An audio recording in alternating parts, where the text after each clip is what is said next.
Morning, morning. It's another cold one. Okay, so this morning we're just going to look at the triceps, which is the muscles in the back of the arm that a lot of women ask me this question. A lot of people say to me, how can they stop the back of their arms wobbling?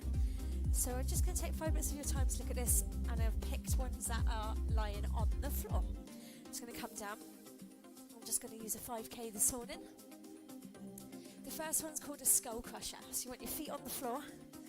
You want your arms up like so, with a space between the dumbbells, preferably with your wrist in line with shoulders, and this one goes just over the head. It's quite hard, so that's why I've picked a slightly lighter weight. So I've got my knuckles facing outwards, and I would look at doing between 10 and 15 of these if you can, but you've got to try and control the arms, so you want to make sure that they don't go too far over the head.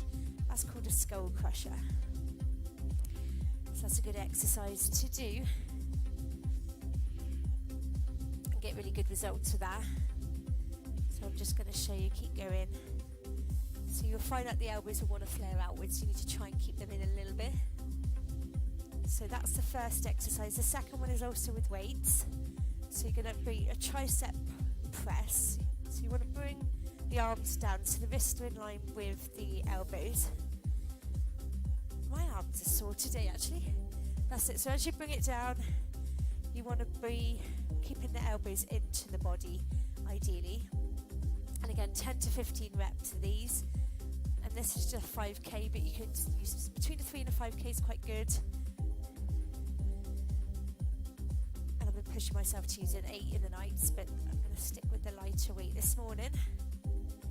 And then that would be one more. And then the last one is the tricep dips, which you either love or you hate. So you can do this on the floor. I bought myself a little step from B&M's. So the fingers forward, straight back would be the easier version of this, would be like so. Good morning, morning, morning. And then you can also lift your butt and do it like this.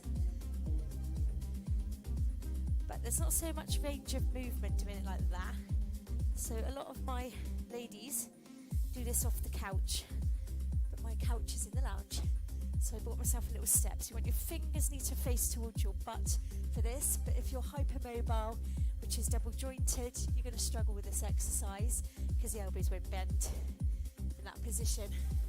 So quite often double jointed people have to do it with the elbows turned out like that instead, which doesn't quite get the tricep as well out. So build up to these. You might only start by doing a 2 full version like this, and then we build it on up. Oh, there we go. My little fold up step fits behind my dumbbell rack.